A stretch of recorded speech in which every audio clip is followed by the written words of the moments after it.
Hello guys, welcome back to VectorX Academy.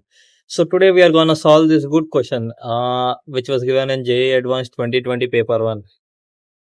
I think those who know, first let us read the question. If the distribution of molecular speeds of a gas is given as per the figure shown below, then the ratio of the most probable, the average and the root mean square speeds respectively is. Those who know this,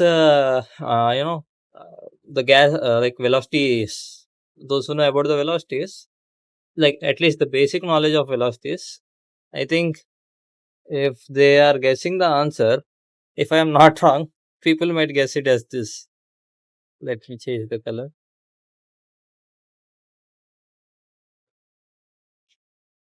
Yeah, I think people might guess their answer as this, which is actually wrong. So today in this class we are gonna discuss about KTG and Maxwell's curves.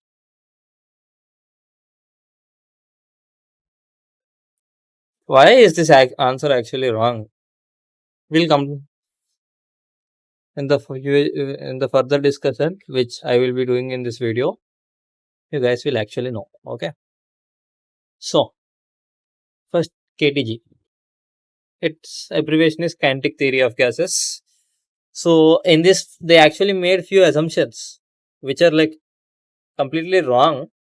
But we have no other option. Like it's not like we don't have any other. But what do I say? Uh, they made some assumptions. So these assumptions are actually not acceptable in the real world. That's what I want to say. What are those assumptions? First assumption is that, see, actually, when you throw a ball, let let us throw a ball in a closed room. What happens? The ball, eventually collides with the wall, and it comes back. It comes back to us. But the thing is, the collision between the wall and the ball is not elastic, because we do know that elastic collisions are not possible in our world. I think there is only one elastic collision possible, which is also not completely elastic, but almost elastic. Like your coefficient of substitution tends to 1. It's somewhere in subatomic particles, I guess. I don't know it properly, but yeah. So somewhere in subatomic particles, it happens. Like, your coefficient of substitution tends to 1. Okay, that's first one. And second one is like, uh, you know, from your vectors, I think you guys might have learned that in three-dimensional, what do we say? 3 dimensions, your any vector quantity can be represented as in x-axis, y-axis, and z-axis. But what does your KTG say? Like, obviously, if you let the molecule go in your vessel, then what happens? Like it definitely possesses a velocity to move in the vessel. Then what will be the like the vessel, what do I say, what was it, uh what happens, like, wait a minute. Yeah, so when your molecule is in any closed vessel, and you let your molecule uh, freely in the closed vessel, then it moves. Obviously it moves. Then it possesses, like, in case of real world, we mostly discuss most of the things in 3D. So then it obviously possesses three velocities. One is in x direction, one is in y direction, one is in z direction. Yeah, and we take the ideal. We assume that the gas which we kept in the vessel is actually ideal. So yeah, coming to this, let's the room which they took was it's actually a cube. Yeah, please assume this as a cube because my drawing is very bad.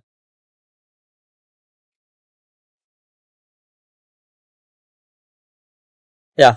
So let this be your molecule which has three velocities, Cx, Ey, and Cz. Okay, it hits the wall and it comes back. Then your change in momentum will be 2 times Cx, neglecting all the conventions, that sign conventions. It will be 2 times Cx, right? And the mass of the molecule. Okay. Next, the area of this, this surface, let's assume this is our surface. Then the surface area is, if your cube length is L, then your surface area will be 6L square, right? And your volume will be L cube, right? Uh, okay. Next, vectorially, how do you write your C as Cx I cap plus Cy j cap plus Cz k cap, right? This is how you write it vectorially. But if you want to find the magnitude, it is actually Cx square plus Cy square plus Cz square, right? By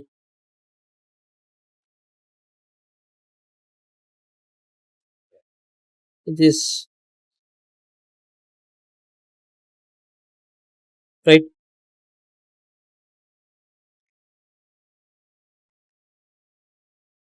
This is your, velocity, or C square is Cx square plus Cy square plus Cz square. Okay. Now, coming to the force exerted. Force can be written as dp by dt, or if the time interval is very small, but here, we take our time interval as 1 second. Dt is 1 second. Or this is also can be written as change in velocity, pressure by change in momentum by change in time. So your change in time is 1 second, right?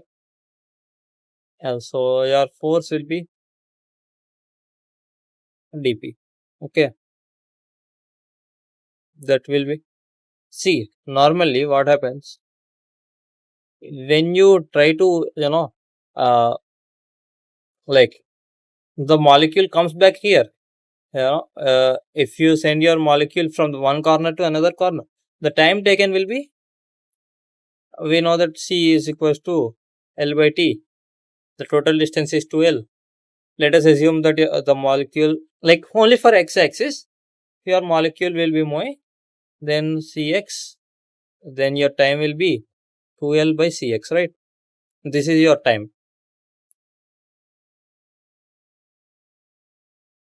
So your change in momentum is for 2Cx by, 2L by Cx.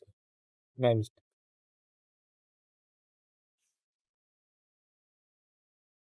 Excuse me. 2L by Cx. The change in momentum is 2mcx for 1 second. How much will it? Then your x will be equal to, by this crisscross method, not crisscross method, unitary method, which you learned in your, basic maths. This is what your x value will be, right? For 1 second, your change in momentum will be 2mcx square. Yeah, but your wall is, but the, what I wanted to say is, like, it's hitting and coming back without any change in velocity. So your momentum will be again 2 times of the value of this x, right? So what will be your force? It's 2mcx square by L. This is your force. Okay. Next, what is pressure? By the basic physics definition, we say that pressure is force by area, right? We know that area is 6L square. The surface area for your cube is 6L square and your volume is L cube, which I wrote it earlier. So your force is 2mcx square. If your force is, in x direction. And so your force in all directions will be force by area. Sorry, pressure in all directions will be force by area. That will be 2mcx square by L by 6L square. This and this cancels, and your pressure will be 2mcx square by L cube. Sorry, with 3, right?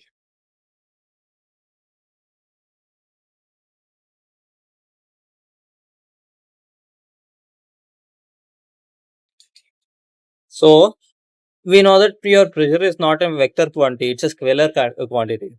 Then how do you find the total pressure? The total pressure in the x direction plus total pressure in y direction plus total pressure in z direction. That's how you find your what do we say, total pressure, because it's a scalar quantity. Then you write it as px plus py plus pz. What are those?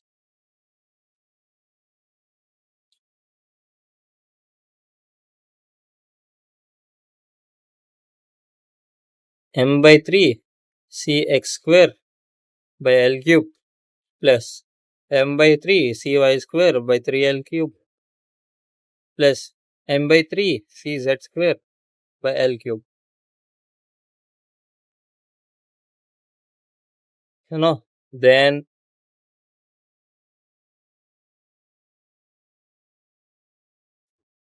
then this pressure will be, what do I write? M by 3 c square L cube. But we know that L cube is volume. Then from this we can write PV equals to 1 by 3 mc square. This is for 1 mole.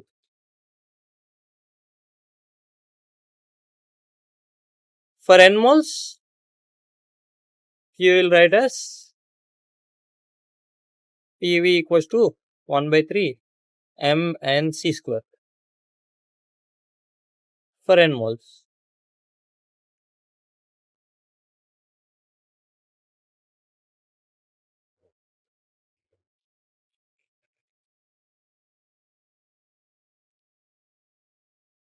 For n moles, right?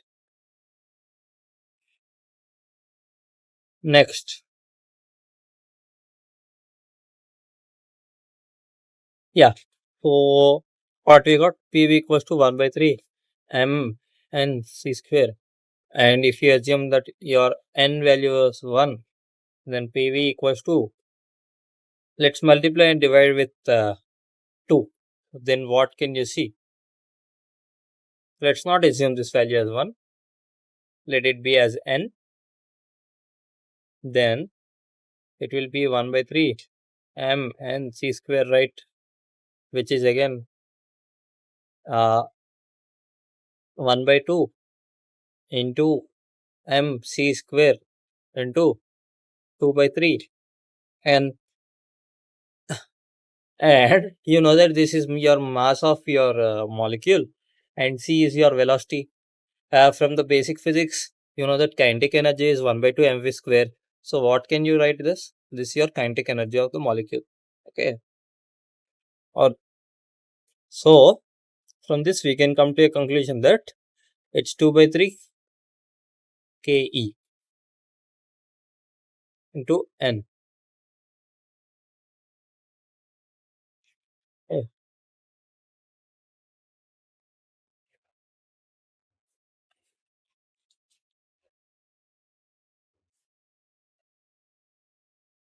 Yeah, sorry, a small mistake here.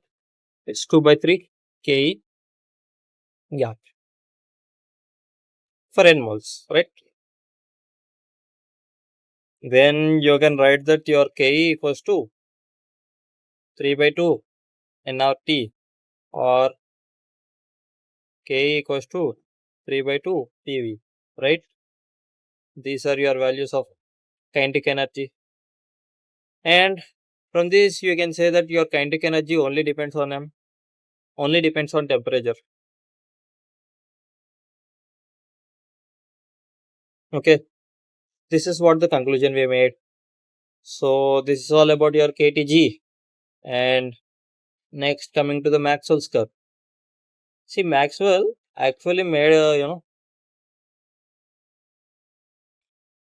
here he took fraction of some molecules, and uh, the velocity u, which represents the velocity. Okay, so he actually plotted a graph between them. Then what he actually saw is, okay, see, mm, the fractions formula. Let me show you. I actually bought it from the text. Yeah, this is the formula of fraction. dn by n is equals to 4 by 4 pi into m by 2 pi rt u square into e power minus mu square by 2 rt du. Yeah, this is the formula of the fraction. Right. So this whole part is exponential part,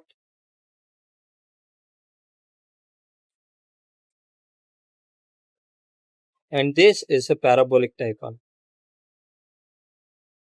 Okay. So and he told, let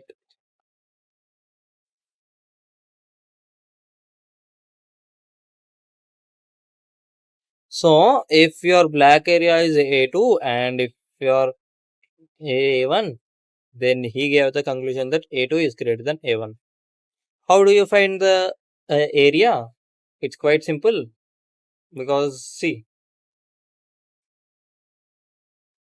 uh, it's like for any given curve, for this, how do you find it? This is y, your x, and this is your right angle triangle. Then you just multiply the area, so you get uh, you just need to multiply your y-axis and x-axis. This what that's actually your standard shape, right? That's why for a right angle triangle, it's 1 by 2 yx, and for your square, it's y square or x square, whatever. And you find it by multiplying both the axes. Actually, your integration actually says that gives the area. Okay, but unless you're like your integration, without your integration, if you want to play, yeah, actually integration stands for the area under the curve. Okay, which you will learn in your mathematics. Next,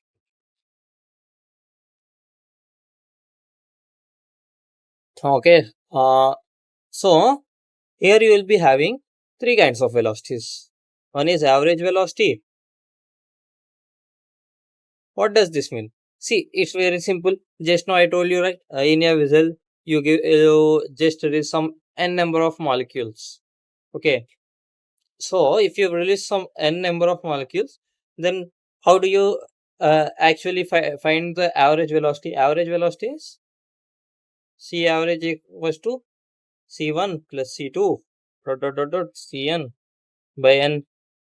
Its value actually comes out to be root 8 by pi RT by m. And your RMS velocity.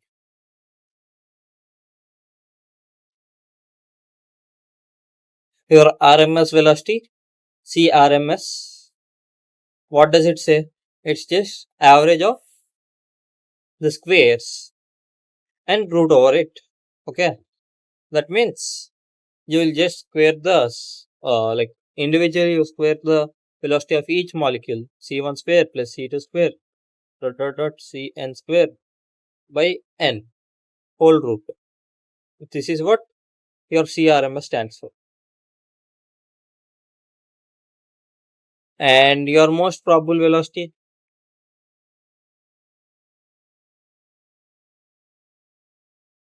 yeah, and this value actually, this This value is root 3 RT by M. And the definition of most probable velocity, just like the before two,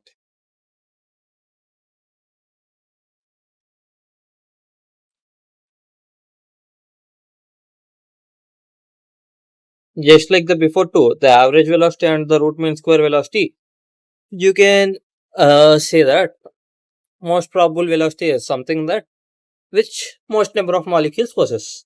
That's what you say, right? Am I okay? So your most probable velocity,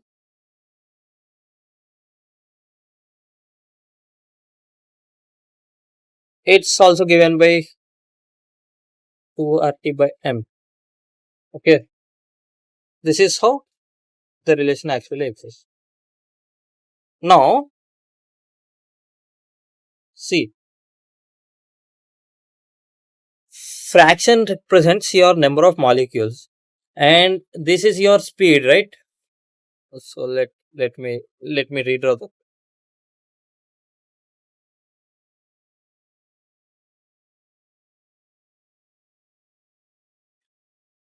just a small change in the screen. So let me redraw the curve. This is your fraction, and this is your velocity, right?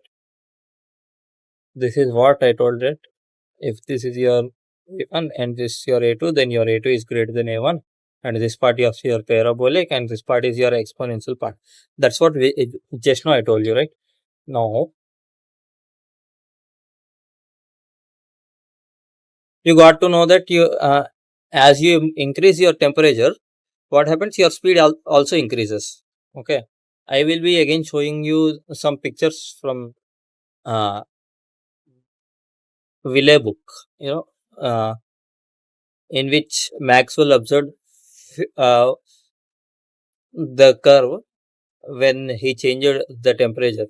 So yeah, so now see, the most number of molecules or the fraction is highest here. Like the more the y-axis, the more of the number of molecules.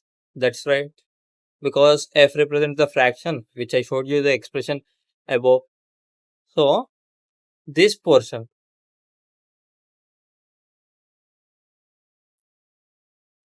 this portion is your most probable velocity. Okay, because most of the molecules are at this region. If you take this as u1 u and this as u plus du, or let's not make it more complicated, let's just make it u1 and u2. Yeah, this portion is u1 and this portion is u2. Then this shaded region, which I have been shading right now, this portion is where your most of the molecules are there, right? So that means most of them possess most velocity, like most of the molecules possess that velocity. That's what I want to say. Okay, this is about the most probable velocity, and average velocity is like uh, you know uh, you calculate average of all of them, all of the molecules, and your root mean square is again, you just what do? You just take the mean of the squares, again square root it. Okay, yeah. So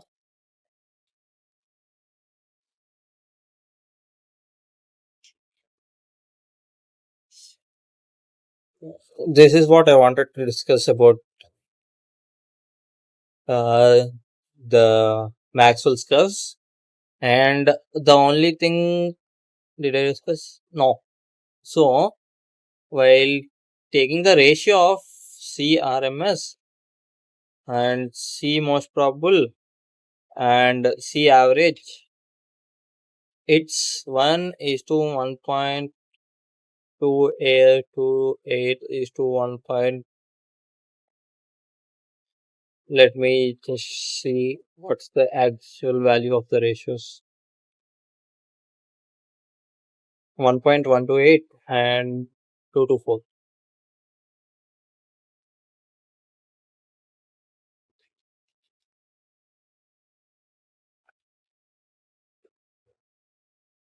Yeah, this is the actual value. Let me just show you the good picture. I will maximize this.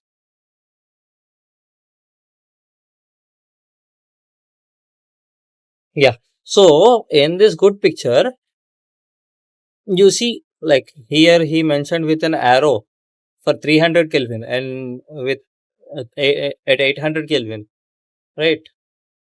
Here you see that most number of molecules are there, and you actually also observe this that at your most probable velocity, the slope is actually zero. Okay, so when you differentiate it, your uh, slope is actually zero.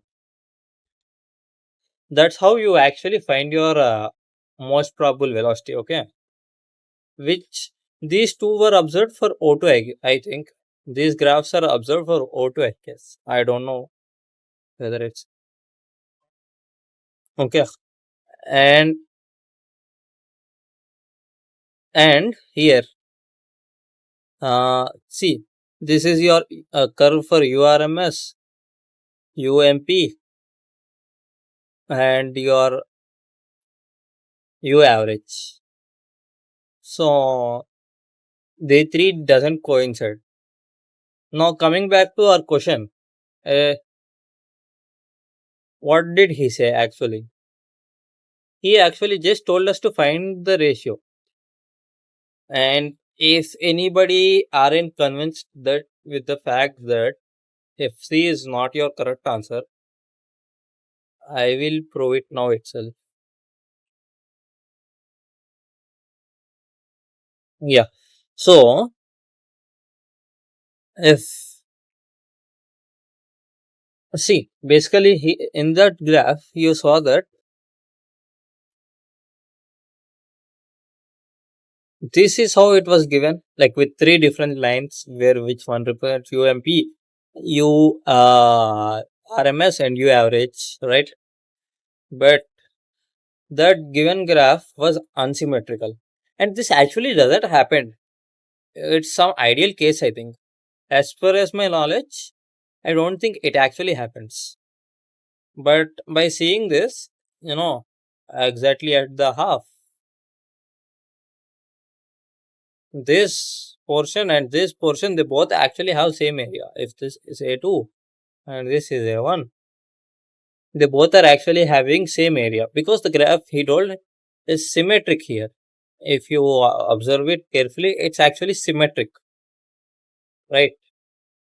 That's why your answer is not. That means there's a chance that your most probable velocity and some other velocity might coincide with each other. Okay. In the above graph, here you saw that U average, URMS, U most probable are at separate velocities. But here, they actually, any two of them are actually coinciding with each other. Two or might be three. But if three of them coincide with each other, then your answer will be A. If you only two are coinciding with each other, then your answer will be B. Right. But but see, in any vessel, you left the gas or the molecules or the gas molecules to move freely, right? And they are moving. That means none of their velocity is zero, right? Then if this graph is symmetric, and with this we can also prove one more thing, that your CRMS and C average aren't always equal. If they are equal, then your answer is A. If they aren't, then your answer will be B. Okay.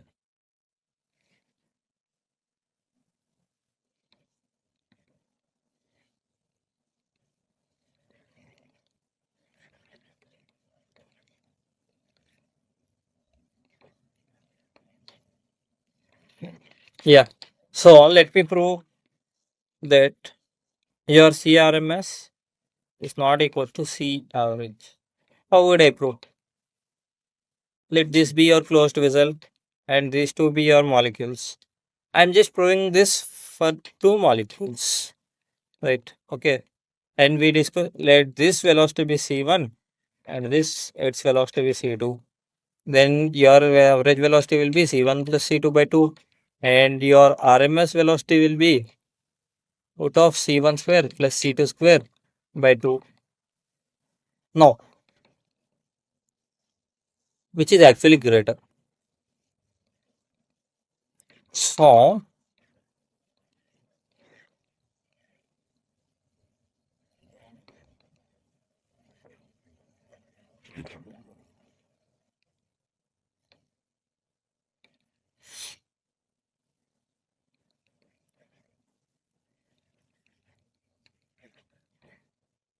from your AM grade then or equals to GM, just a small mathematics.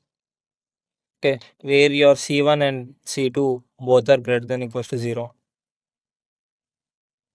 Now, I just want to prove the fact that y minus x let your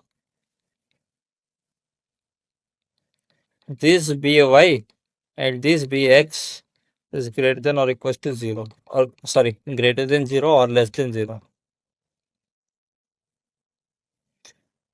either greater than or less than.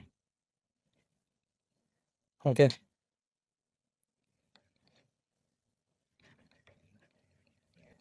and c1 square plus c2 square by 2 is greater than or equals to c1 c2. Okay, or wait, let's just do this so easily. I am actually making this complicated.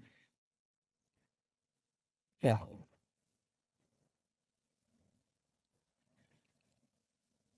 so your y minus x is root c1 square plus c2 square by 2 minus c1 plus c2 by 2, right? And your y plus x is c1 square plus c2 square by 2 plus c1 by 2. Now, if you multiply these both equations, what do you get? C1 square plus c2 square by 2 minus c1 square plus c2 square plus 2 c1 c2 by 4. Okay, then what do you get? C1 square by 2 plus C2 square by, sorry, actually, it's by 4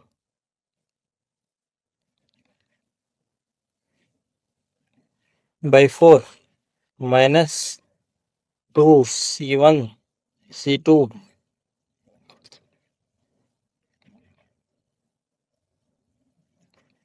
by 4. Am I correct?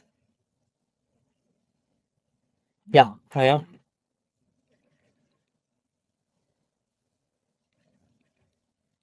Okay.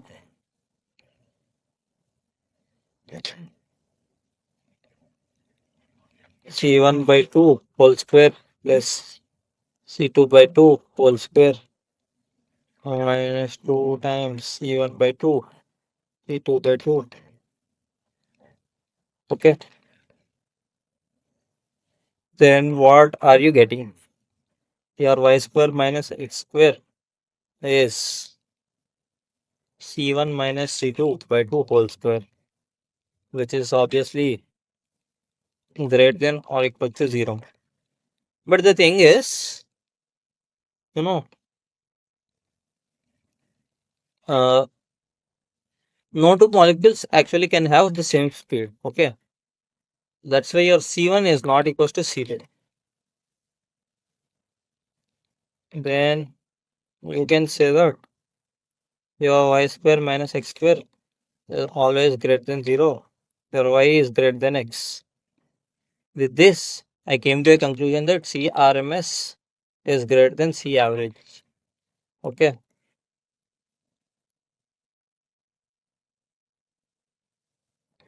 so with this, I come to the conclusion that by seeing the ratio between Average and C RMS, I came to the conclusion that your C average can never be greater than C RMS.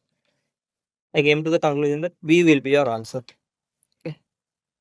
So thank you guys. If you have any doubt, then please comment it down. I shall be taking your doubts. And if you need any separate video on any other topic, then please tell me. I shall be posting it. Yeah. So thank you guys.